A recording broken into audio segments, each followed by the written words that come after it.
Hello, this is Ms. DB, and today we are going to learn about the midpoint and distance formulas. This is from Chapter 5, Section 5, and this is your worksheet for that assignment. So at the top of the worksheet, there's this overview of what we're going to learn about today. There's two different formulas that we're going to use. We're going to use a formula to find the coordinates of a midpoint, and we're going to use a formula to find the distance between 2 points. So what you do to find the midpoint is you find the average of the x-coordinates. So that means you add them together and divide by 2. You find the average of the y-coordinates, so add those together and divide by 2, and then write it as an ordered pair. The formula looks like this when it's all said and done. x1 plus x2 all over 2, and then the y-coordinate would be y1 plus y2 all over 2. To find the distance between 2 points, it's a form of the Pythagorean theorem, which you may have used before. You subtract the x-coordinates and square it. You subtract the y-coordinates, square that number, add those two squares together, and then take the square root. So it looks like this when you write it as a formula. So we'll use both of those today. All right, next we're going to focus on just the midpoint part. So we already talked about how to do that. You're going to find the average of the x-coordinates and the average of the y-coordinates. So here's an example. If your two endpoints are 2, 6, and 7, 4, to find the midpoint, you take the x-coordinates, add them together, and divide by 2. So 2 plus 7 is 9. 9 divided by 2 is 4.5 or 4.5. Then we do the same thing for the y-coordinates. Y plus 6 plus 4 is 10. 10 divided by 2 is 5. And then you just put it together as a coordinate. So you'd have 4.5, 5. And that has been graphed. And you can see that that's right in the middle of that line segment. Now you can also find another endpoint using this. It's a little bit trickier to find the endpoint rather than the midpoint. It's usually best to plug in the endpoint you know into your little x midpoint coordinate formula, and then solve by first and then this is equal to the midpoint. So the first thing you'd have to do is get rid of this divide by 2 by multiplying both sides by 2. And that leaves you with x plus 3 is equal to 7 times 2 is 14, and then you can solve by just subtracting. To find the endpoint y-coordinate, you do the same thing. This is the midpoint, and this is the endpoint. So the first thing you'd have to do is multiply by 2 and then subtract the endpoint that you know. So the y value would be 4. So the other endpoint would be 11, 4. All right, now we have some problems to do. Let's look at number 2.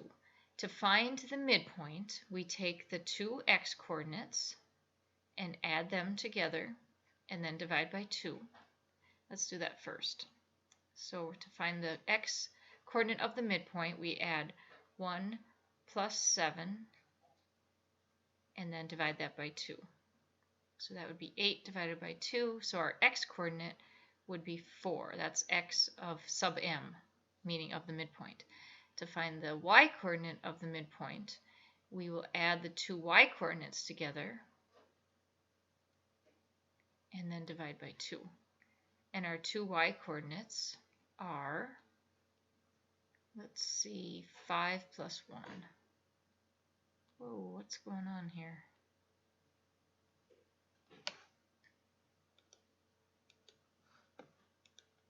Okay, 5 plus 1 and divide by 2.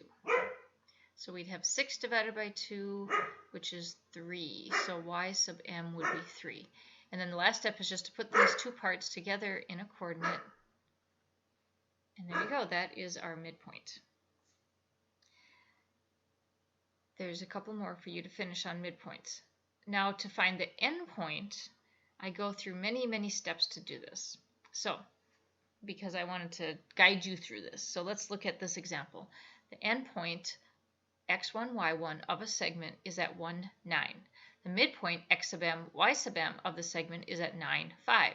Find the coordinates of the other endpoint, which would be, I guess, x sub 2, y sub 2. All right, so what we're going to do is to find the x value of the other endpoint, use this formula. So take the x coordinate of the midpoint, that will be equal to the two endpoints added together divided by 2. We've used that. Now you can we can solve this for x sub 2. So we can multiply both sides by 2, and then we would get 2x sub m equals x1 plus x2, because it would cancel over here. And then I can subtract x sub 1 from both sides in order to solve for x sub 2. So what I get is 2 times x sub m, that's the x coordinate of the midpoint, minus the x coordinate of the endpoint that we know will be equal to the x coordinate of the endpoint we don't know. So the x coordinate of the midpoint is 9, so I use 9 for x sub m. The x coordinate of the endpoint we know is 1, so I used 1 for x sub 1. So you just have to go 18 minus 1, and you'll get your x coordinate of your endpoint. Now we'll move on to find the y coordinate of your other endpoint, and the formula is very similar to find the y coordinate. So the y coordinate of the midpoint is equal to y1 plus y2 all over 2. Multiply both sides by 2. I'm going to solve for y sub 2 here.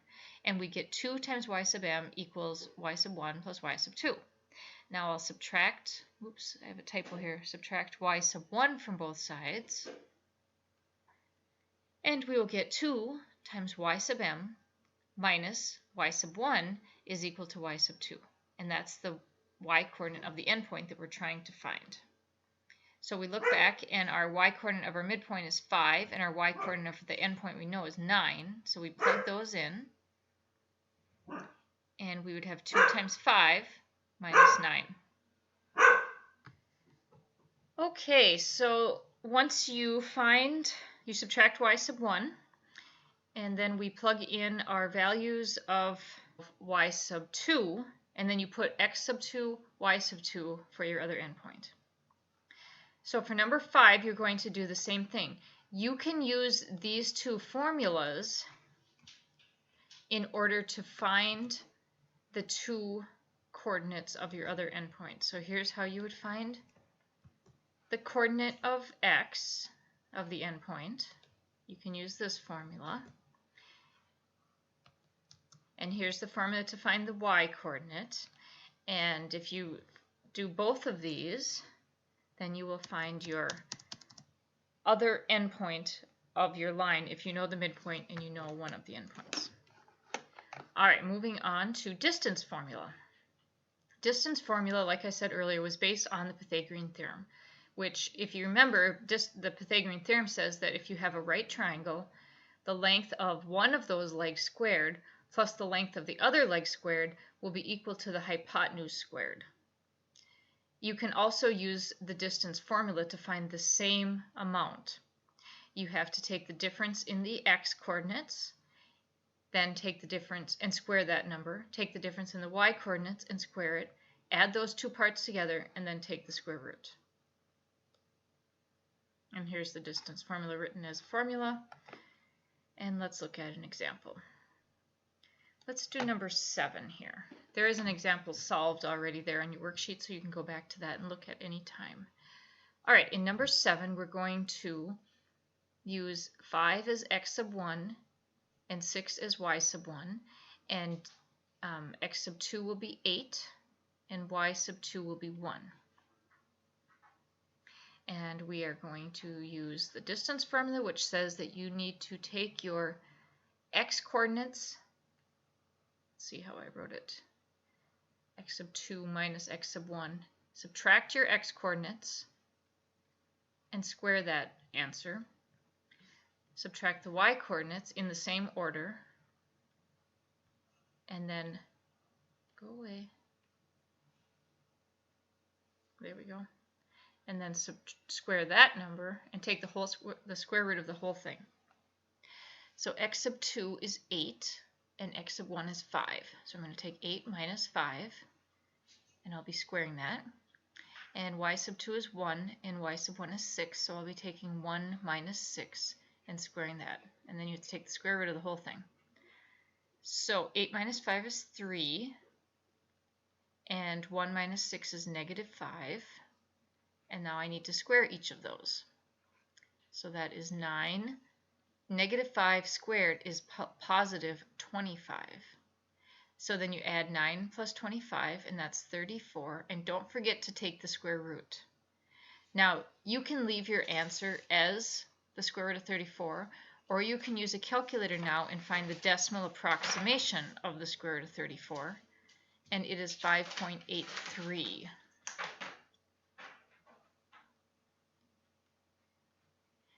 So square root of 34 or 5.83 would be the correct answer. So distance formula is pretty easy to use as long as you just make sure that you subtract correctly and don't forget to square. And whether you square a positive number or a negative number, you will get a positive number. Then there are some word problems, but they're not very much different than the original problems. In number 11A, you're going to find the straight line distance from the campground to the waterfall. So just draw a straight line. I'm going to insert shapes and just picking a line here. I guess I can't add a line when I'm using my pen tool, but there's a straight line, straight enough. And then you are going to find the distance using the distance formula. And then you next will be taking find the midpoint. If the hiker wants to stop halfway to rest, what would be the coordinates of the midpoint? And then the last question asks you to find the distance between Sacramento, which is over here, it's marked at negative 15, 17, and Austin, Texas, which is marked at 10, 2. You're going to find the distance. Oops, I have the eraser side going here. Find the distance between those points using the distance formula. And then you'll have to multiply whatever you get for the distance formula, multiply by 50, because each unit on this graph is equal to 50 miles. And then there's a second question to answer whether or not the driving distance or the air distance flying would be the same as the distance you found, the straight line distance between the two cities, and then explain why or why not this may or may not be equal. And that's it. Thank you very much and have a great day.